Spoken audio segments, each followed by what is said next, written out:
Shalom, buenas tardes a todos, bienvenidos a una nueva charla. Shalom, Alfonso, Nori, Diego, Ángel, Jairo, Lina, Dolis, Blanca, Jorge. Sean bienvenidos.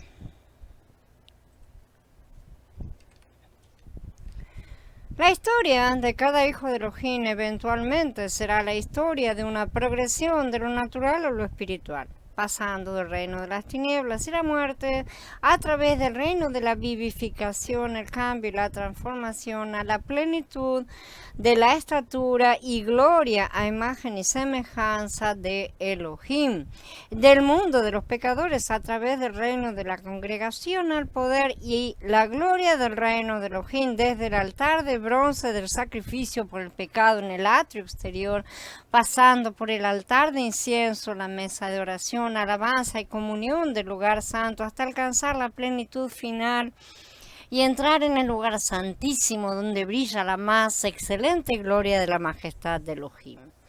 El Adón Yahshua dijo: mi reino no es de este mundo. Como los creyentes, el reino de Elohim está en el mundo, pero no es de este mundo.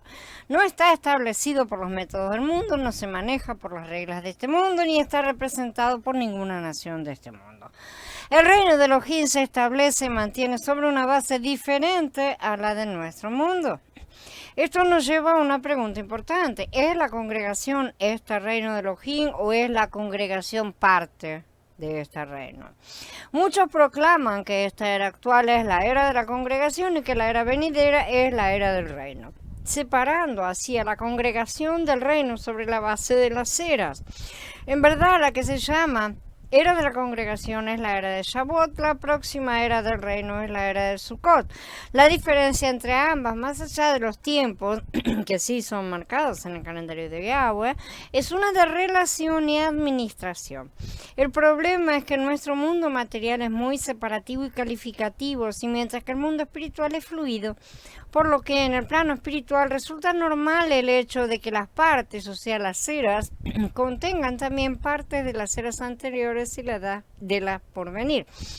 Si dejamos de lado las partes pasadas, o sea, las sombras, sucede lo que apreciamos a simple vista. El hombre pequeño pierde la memoria colectiva de las cosas y cree que han sido abolidas, por lo que las descarta, deja de comprender el funcionamiento de las mismas, las razones por las cuales Yahweh opera, etcétera, etcétera.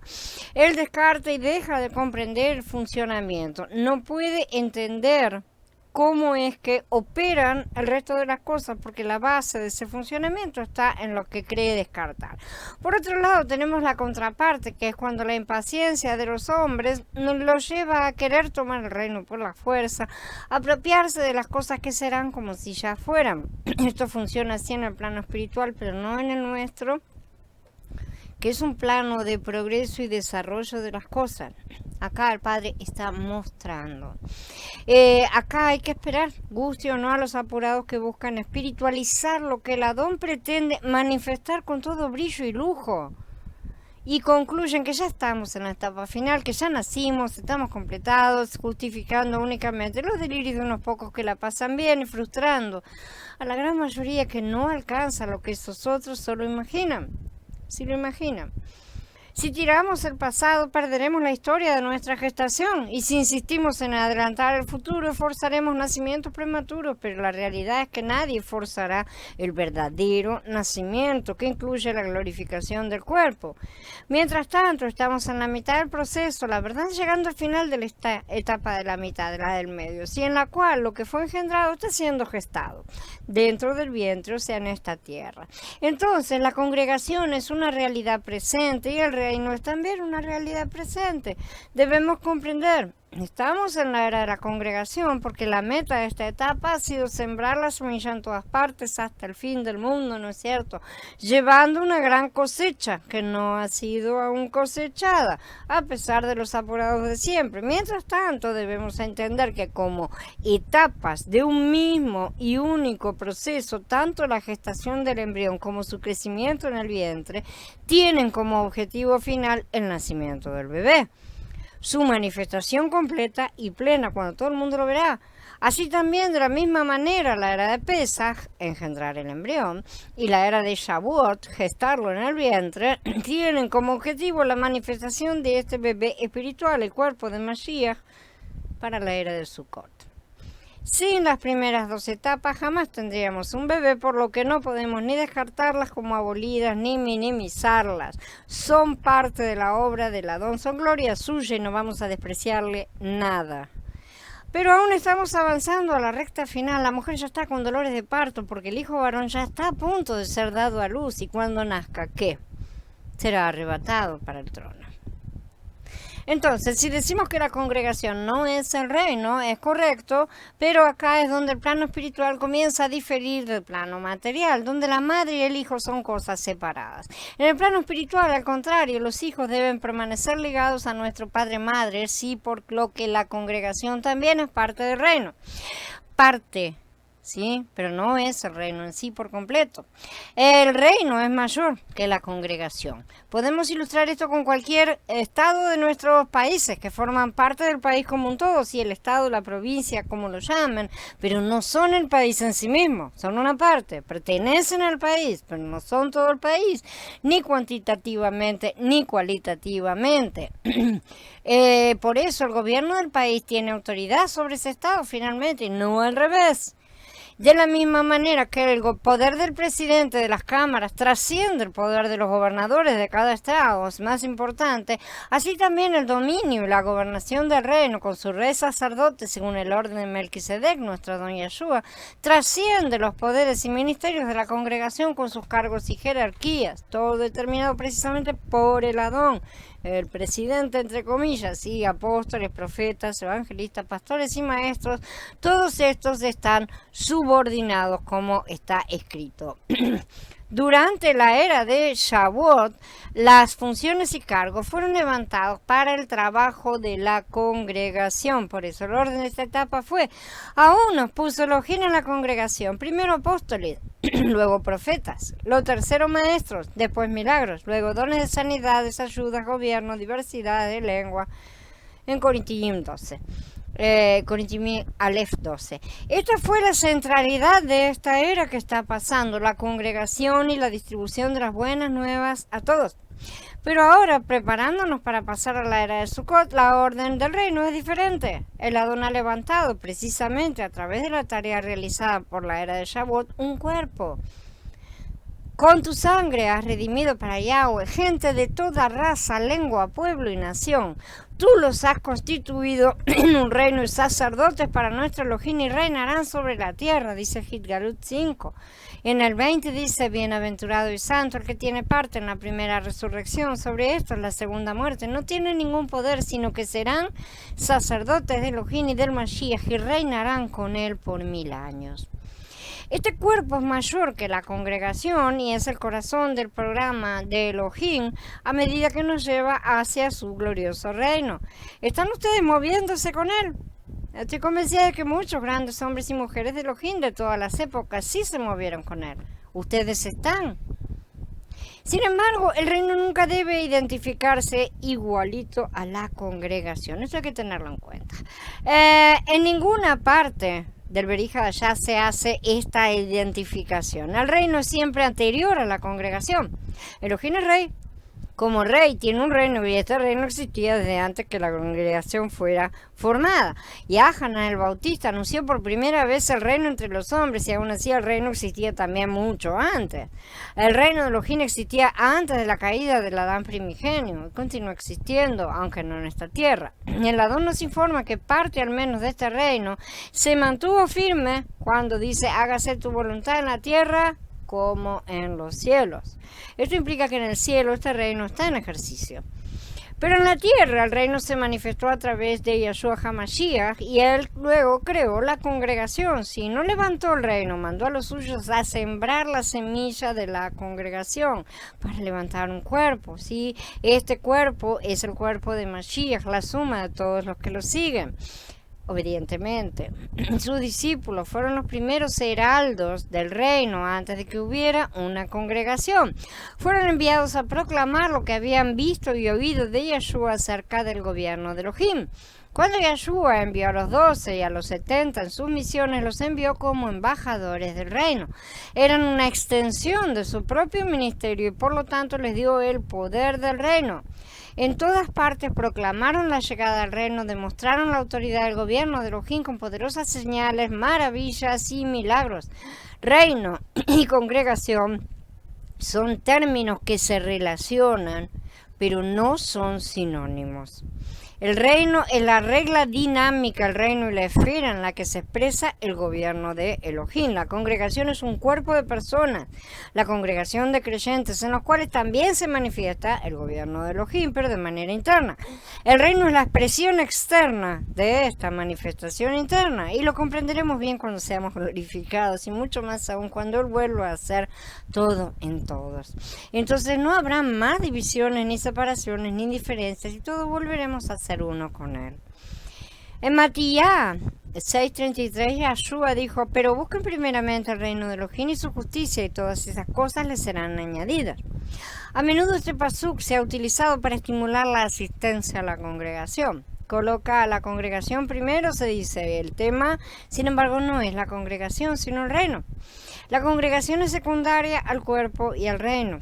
La congregación continúa siendo una cosa física, ¿sí? Y como tal puede ser mal trabajada, puede ser imitada, puede ser falseada. Pero el cuerpo es un organismo vivo y no se puede falsear. No para los que andan en el Ruach, sí, ciertamente, sí, todo puede ser mentido para aquellos que no tienen los ojos verdaderos para ver. Y el reino es el resultado de este cuerpo vivo estar creciendo en Mashiach, precisamente porque es la manifestación externa. Todo el pueblo del Adón, sus llamados, constituye la congregación, y cuando algunos de ellos se reúnen en cualquier lugar, incluso 2 o 3 en una casa o en el cuerpo, ¿sí? O en otro lugar, incluso virtualmente, tenemos una congregación. Pero esa asamblea no es el reino y tampoco es el cuerpo. Muchos creyentes insisten en que aunque ellos no se juntan con otros hermanos ni congregan, ellos forman parte del cuerpo. Lamentablemente, el cuerpo se forma de células vivas y activas y todas interligadas. Células sueltas son células muertas. Córtense una mano y vean si sobrevive y sigue moviéndose fuera de ustedes. No forman parte del cuerpo. Ellos aseguran que el cuerpo de Mashiach es la suma de todos los creyentes, pero el cuerpo de Mashiach es la suma únicamente de los creyentes injertados activamente en ese cuerpo en cada momento histórico, ¿no es cierto? Se van juntando, va creciendo a lo largo de la historia, sí, pero los que no están activos no están perteneciendo. Esa es la vida verdadera, la que nutre conjuntamente. El Adón tiene planes para un reino, señores. El reino del Espíritu tiene muchos súbditos que trabajan para él mismo y no para sí mismos, no para su carne, no para sus intereses o el mundo. Déjenme ilustrar de nuevo. Cada país tiene un gobierno. El gobierno es la regla, la autoridad, el dominio de la nación. De ese gobierno proceden las leyes y poderes que regulan y controlan la sociedad. La nación está compuesta por personas, pero la gente no es el gobierno. Si 100.000 personas en una ciudad se reúnen en un estadio para un juego de pelota o un concierto o lo que sea, tendremos una agrupación de ciudadanos, pero no tendremos el gobierno. Ni siquiera tendremos el país. El gobierno es algo más allá de la reunión y por supuesto mucho más allá de una afiliación, o sea, de hacerse miembros del club. No alcanza con ser socios del club donde se realiza el evento deportivo o lo que sea. Si no voy a ver el evento, no estaré participando del mismo. Entonces yo puedo ser socio del club, vamos a suponer, pero no voy a ver los partidos a la cancha. Pronto no soy parte realmente activa de ese club. Además, a diferencia de este tipo de afiliaciones propias de una sociedad mundana, por supuesto, son ejemplos bastante falsos, estar afiliados al club y pagar mis cuotas no me hace parte del equipo, que es la parte más importante. Eso no me hace un simpatizante más. No podré entrar en la cancha para jugar con los jugadores, ciertamente me van a sacar de los pelos. Si quiero tocar la pelota, tendré que ser parte del equipo. El gobierno es, por lo tanto, una dimensión superior a una mera congregación de personas. De la misma manera, el reino es el gobierno de Elohim. La congregación es una congregación de creyentes. Los santos pueden ver el reino, entrar en el reino, recibir el reino, heredar el reino, pero ser miembros de la congregación no los convierte en el reino. No recibimos ni heredamos la congregación. ¿Sí? Los muchos dichos sobre ver y entrar en el reino no equivalen a entrar en la congregación. Cualquiera puede entrar a una congregación simplemente pasando a reunirse con sus miembros, pero uno no entra al reino de esa manera, ni pasa a formar parte del cuerpo así tampoco. Todos los ciudadanos de un país son parte del mismo y tienen la misma ciudadanía, solo unos pocos, sin embargo, han ingresado al gobierno. No todos forman parte de ese gobierno.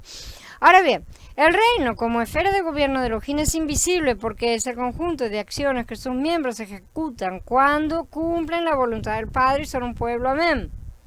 Este es el reino ejercido. Este reino, por lo tanto, no es un fenómeno tangible en este mundo, aunque podemos decir que es visible en cuanto al resultado de su aplicación, mientras que la congregación es un cuerpo visible, ciertamente y tangible, de hombres y mujeres redimidos. Nunca hay el más mínimo indicio en las escrituras de que la congregación visible sea el reino de Elohim. Todas las analogías son diferentes. Los miembros de la congregación pueden estar bajo el gobierno del reino, pero no son el reino. La congregación del Elohim viviente debe recordar que no es el todo, que el reino de Elohim es más grande que la congregación trabaja para dar paso a una cosa más grande, que los hombres deben presionar hacia el reino de Elohim, que a través de mucha tribulación debemos entrar en el reino. Mediante la calificación podemos ser considerados dignos del reino, pero no hay necesidad de sufrir presiones o tribulaciones ni pagar ningún alto precio para entrar en la congregación. Somos salvos por gracia, ¿no es cierto? Y eso nos hace parte de alguna congregación a la cual entremos. Después de todo, la congregación es solo una asamblea, un pueblo reunido que ha sido retirado del poder del pecado y del mundo para Elohim mediante la fe en Yeshua como Salvador. Y así como la verdadera congregación es la mujer que da a luz al hijo varón, llamen la congregación Israel como quieren, porque en el cuerpo total de hijos del reino es el cuerpo total de hijos del reino que han trabajado y trabajan para el reino. ¿Sí? Comprendiéndolo o no, no necesariamente todos han visto todo en plenitud, cada uno en la etapa que le haya tocado trabajar. Nuestra experiencia en la congregación es un requisito previo para entrar en el reino.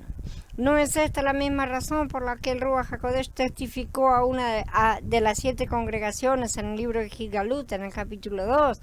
Al que vence y guarde mis obras hasta el fin, yo le daré autoridad sobre las naciones.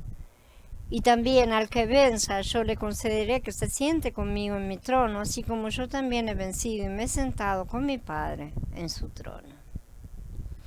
Es el procesamiento del Adón en el ámbito de la congregación. Lo que hacemos crecer y producir es fruto que se ve, ¿sí? Lo que califica a cada uno para tener un lugar en el reino. Es en la congregación el lugar físico en el cual hemos sido colocados para realizar este trabajo, que es mucho más grande, mucho más amplio, visa a cosas más grandes, pero él está trabajando pedacito por pedacito, un trabajo de patchwork en el cual cada uno de nosotros está cosiendo su parte y finalmente serán puestas todas juntas. Si el reino puede ser el resultado solamente de una congregación que ha continuado andando en conocer cada día más al Adón, que ha aceptado ser lavada y purificada, disciplinada y trabajada, cambiada y transformada, negando su carne todo el tiempo, creciendo hasta convertirse en un hombre perfecto a la medida de la estatura de la plenitud de Mashiach. Las congregaciones de la tierra implican pecadores perdonados. El reino de Elohim implica nuevas criaturas. La congregación está formada por todos aquellos a quienes la justicia de Mashiach ha atribuido fe. Pero no todo el que dice Adón, Adón entrará en el reino, sino el que hace la voluntad de su Padre que está en los cielos. Por grande y poderosa que sea la congregación, Yahshua hizo muy poco por eso, en comparación con el reino, porque la congregación es solo un paso intermedio para alcanzar el reino. Él dijo, edificaré mi congregación en Matías 16, la mencionó 2 veces más en el capítulo 18 de Matías también. Y eso es todo lo que Yeshua dijo acerca de la congregación durante su ministerio terrenal. No dio enseñanzas de la congregación, no respondió preguntas del tema, no contó parábolas de la congregación, ni hizo promesas a la congregación. Todo lo que dijo, enseñó y demostró tenía que ver con la realidad del reino. En las 3 besorot de Yahanan, Luca y Mordejai, la palabra congregación no se usa ni una sola vez. Durante los 40 días entre la resurrección y ascensión, el Adón nunca les habló a los discípulos de la congregación, pero en casi todas las ocasiones en que se les apareció, les abrió las escrituras y les habló del reino de Elohim. La idea de la congregación, llame la iglesia para que se entienda lo que es este concepto, ¿sí? Grande y gloriosa como es de cualquier manera, porque es un paso intermedio, la ha levantado el Adón ciertamente, es estrecha y es pequeña comparada con la idea del reino, porque es un paso que lleva a otro, a una cosa mayor. Somos una congregación dentro del reino, pero el reino es más grande que la congregación ha sido el vehículo, ciertamente, tan importante como lo fue la era de Pesaj en producir la nación dentro de la cual nacería la semilla, pero una vez que las cosas alcanzan el objetivo para el cual han sido levantadas, deben ceder paso al nivel siguiente y continuar avanzando, a pesar de que los hombres se niegan en todas las veces a dejar sus pequeños reinaditos, sus pequeños cetros de poder. Este fue el problema de los judíos y será también el problema de muchos cristianos en esta transición hacia la era de Sukkot, y ya lo estamos viendo. Es el reino y no la congregación el que rompe en pedazos y consume todos los reinos del mundo y cuyo aumento no tendrá fin. Mientras miraba, se desprendió una piedra sin intervención de manos. Ella golpeó la estatua en sus pies de hierro y de barro cocido y los desmenuzó, dice el libro de Daniel. Daniel mismo nos da la explicación de lo que ese sueño significa. En los días de estos reyes, el Elajá del cielo levantará un reino, no una congregación, que jamás será destruido ni será dejado a otro pueblo. Ya no habrá más nota de deuda. Este desmenuzará y acabará con todos estos reinos, pero él permanecerá para siempre. Al contrario de lo que muchos han interpretado, la piedra no es Mashiach, es el reino, está clarísimo. Y levantará un reino y este reino desmenuzará y acabará con todos estos reinos. En el ajá del cielo levantará un reino. No es Mashiach. El reino de los cielos destruirá el poder de todos los reinos adámicos de la tierra. Este es el cuerpo de Mashiach. Su cabeza es Mashiach, ciertamente. Las fervientes oraciones en labios de hombres santos y buscadores no han sido venga tu congregación, sino venga tu reino. Dejen que sus corazones consideren lo que estoy diciendo. Todo hombre, mujer y niño a lo largo de esta bendita edificación de gracia ha confiado en Yeshua HaMashiach como Salvador, ha sido lavado en su sangre preciosa, ha sido contado en el gran libro de Elohim como miembro de su congregación. Ahora estamos todos y cada uno en la congregación de Yeshua HaMashiach, sin duda alguna.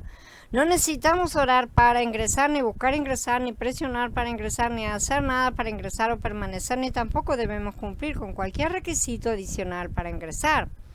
Espero que no hayan estado confundiendo congregación con denominación o con templo o ninguna de todas esas cosas, porque hasta los cristianos más baratos entienden que iglesia es mucho más que un templo.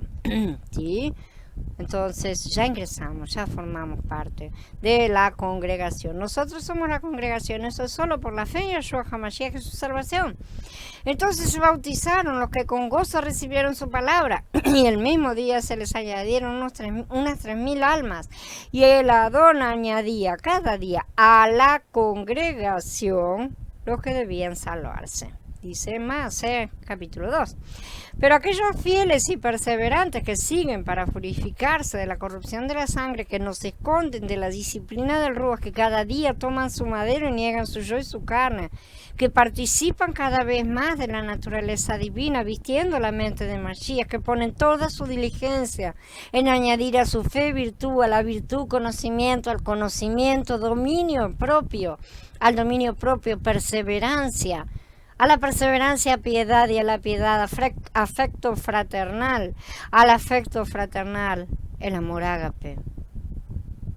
A los que hacen estas cosas se les ofrece la bendita promesa de una entrada abundante en el reino eterno de nuestro Adón y Salvador Yeshua HaMashiach, pues de esta manera se les otorgará amplia entrada en el reino eterno de nuestro Adón y Salvador Yeshua HaMashiach, nos dice Kefá en su segunda epístola. La congregación durante esta era ha morado en el reino de la limitación, de la mezcla, equipada solo con las primicias del Ruach, que no es poco.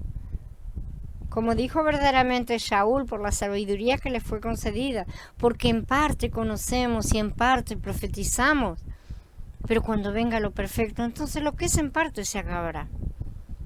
La edificación que los hombres llaman la edificación de la gracia pertenece al reino en parte. El reino, por otro lado, es el reino de la plenitud, una dimensión permanente y triunfante de la vida. Los avivamientos son una característica del ámbito de la congregación que, por otra parte, no aparecen en las Escrituras. La plenitud y la permanencia son características del reino. El propósito de Elohim en sus hijos es movernos del avivamiento a la estabilidad inamovible de la congregación al reino, ¿sí? El cristianismo ha levantado por su cuenta el tema de los avivamientos, como estar pidiendo avivamientos. No es que no haya habido en las Escrituras, sino que nadie los pidió, ellos simplemente oraron y esperaron. Y entonces vino el primer gran avivamiento, ¿sí? Que ellos no estaban ni sabiendo de qué se iba a tratar. Este tema, esta mentalidad contradice los propósitos de Elohim para este tiempo, el tema de andar pidiendo avivamientos. Cuando uno examina los avivamientos históricamente, los cuales también pueden ser cuestionados, ya que no pueden ser evaluados o medidos cuantitativa ni cualitativamente, sobre todo a la distancia del tiempo, evidentemente, descubrimos que cuando se vive en la mentalidad del avivamiento, los creyentes terminan siendo adictos, con los que se colocan con una droga y enseguida necesitan otra dosis. Los avivamientos a lo largo de la historia han sido una recurrente actividad, una actividad que regresa de vez en cuando en el cristianismo, ¿no es cierto? Podríamos preguntarnos de la mano de quién, ya que la falta permanente de fruto nos hace sospechar su origen. Pan y circo. En fin, el Adón sabe, pero los avivamientos son estos tipos de acontecimientos que provocan un supuesto despertar, seguido de la decadencia espiritual y la apostasía. Indefectiblemente pueden ir y buscar en los hechos históricos.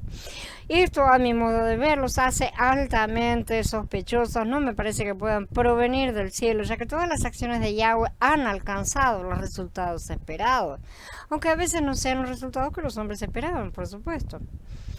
Es un círculo vicioso e interminable. Avivamiento, decadencia, despierto, dormido, vivo, muerto, lleno, vacío.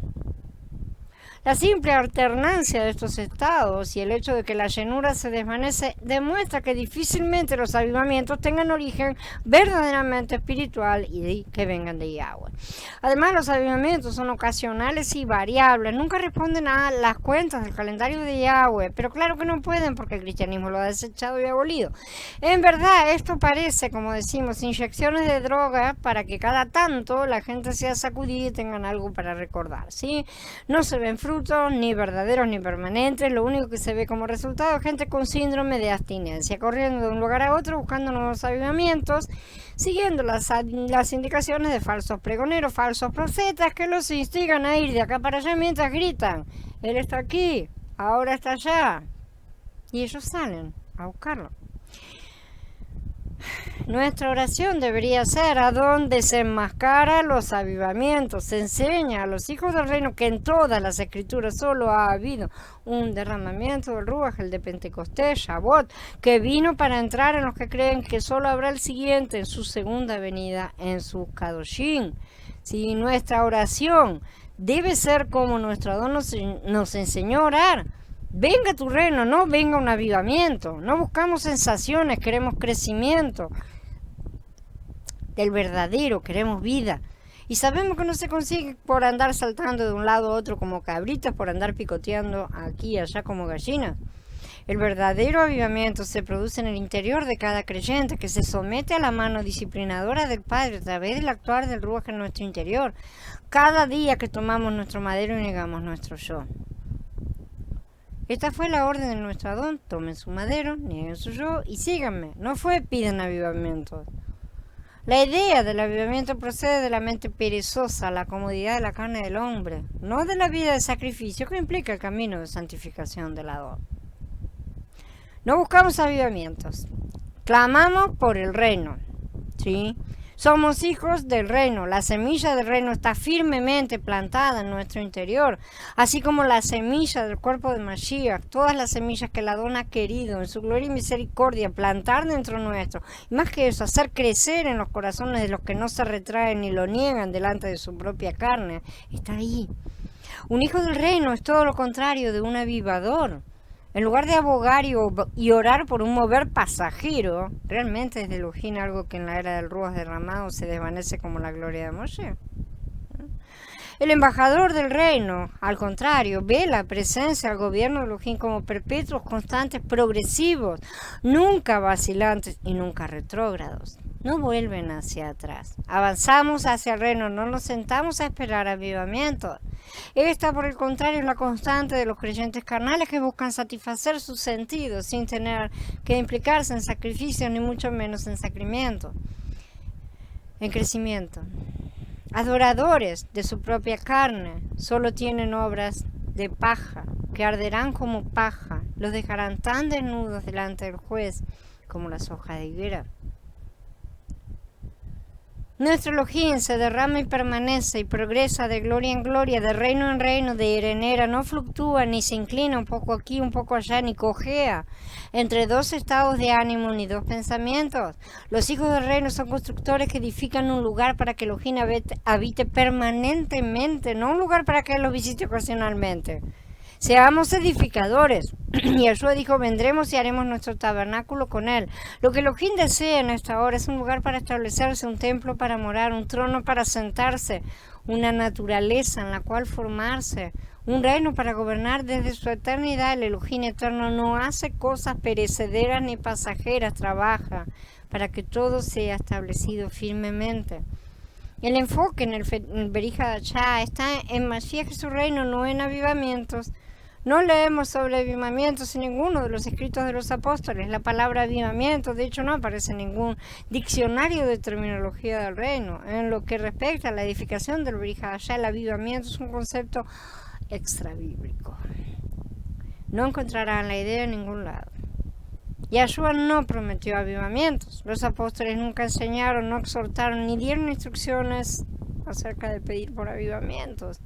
Increíble, ¿no es así? Cuánto del idioma de Babel todavía hablan muchos. Aquí no es cierto y pretenden convencer a todos de que eso viene de lo alto y que están agradando al Adón. Pero el Adón está limpiando su casa y está trayendo su reino.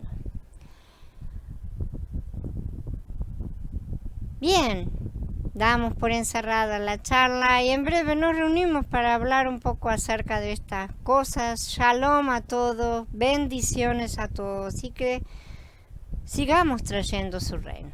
Amén.